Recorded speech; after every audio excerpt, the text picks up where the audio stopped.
Hadis yang berikutnya Nabi katakan wa'ad bi'is sayyi'atal hasanata tamhuha. Ikutilah perbuatan yang kalian lakukan keliru, salah, dengan perbuatan baik, agar perbuatan baik menghapus kesalahan kalian. Tadi saya katakan al-insan makanul khata' wan nisyan, innama sumyal insan minan nisyan.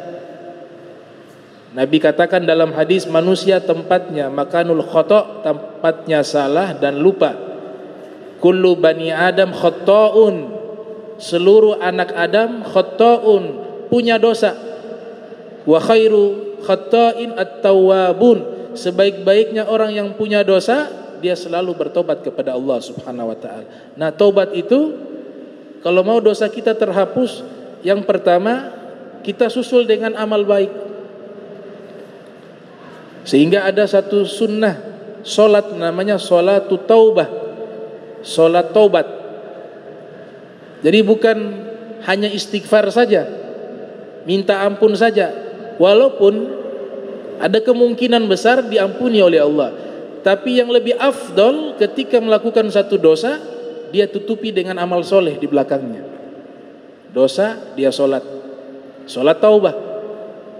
Dosa, dia bertobat, menyesal, setelah itu dia sedekah.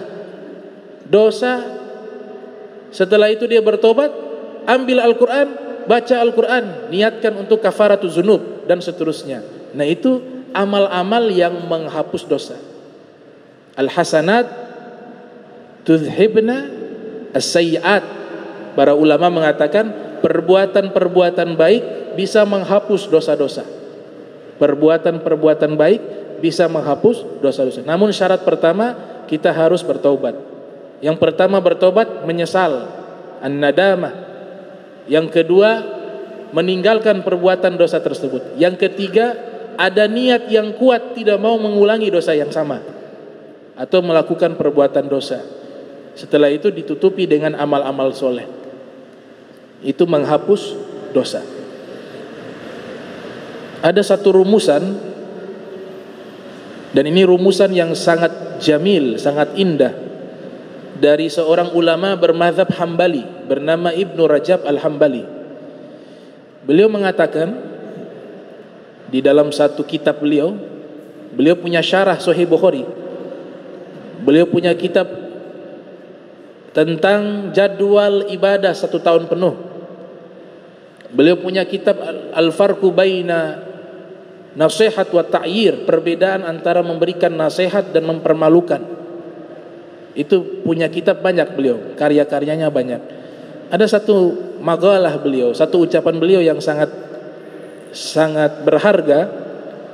Beliau mengatakan, kalau kita ingin cari tahu amalan kita diterima oleh Allah atau tidak, maka lihatlah amal baik itu setelahnya disusul dengan amal baik tidak.